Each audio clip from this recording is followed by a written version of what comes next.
কেমন আছেন বন্ধুরা? আশা করি অনেক ভালো।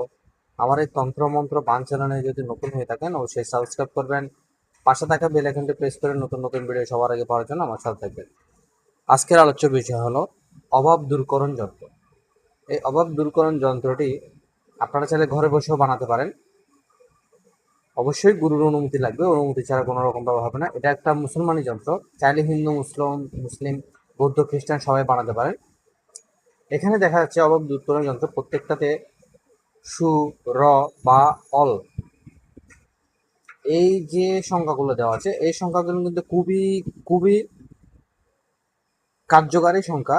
প্রত্যেকটা সংখ্যার মধ্যে বিভিন্ন রকম সূরা, বিভিন্ন রকম দেবদেবী বিরাজমান।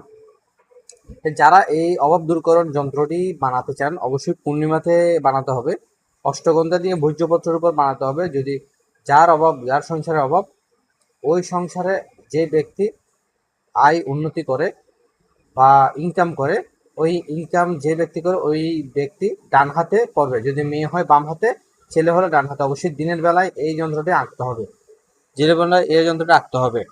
যারা উপরোক্ত অভাবের তাড়নায় পীড়িত বা হতদরিদ্র জীবনযাপন করছেন তারা এই যন্ত্রে প্রখর করে দেখতে পারেন। যন্ত্রটি তৈরি করতে সঙ্গে রাখলে অবস্থার উন্নতি হবে। এটি একটি পবিত্র যন্ত্র, ব্যবহারের পর দীর্ঘদিন দারিদ্র্য অবস্থা থেকে ধীরে ধীরে উন্নত হবে। হঠাৎ কোনো অর্থ বা সম্পত্তির লাভও হতে পারে। ব্যক্তি সমাজের প্রতিষ্ঠিত হবেন।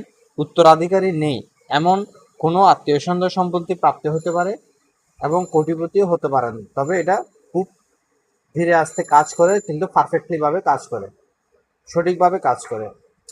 ভিডিওটা ভালো লেগে থাকলে অবশ্যই শেয়ার দিয়ে আমাদের সাথে থাকবেন, লাইক এবং কমেন্ট করে বিভিন্ন রকম গুণবান জাদুটনার যে কোনো ধরনের জিনিস এবং যে কোনো ধরনের কাজ আমরা করে থাকি। আজ এ পর্যন্ত, সবাই ভালো থাকবেন। জয় গুরু।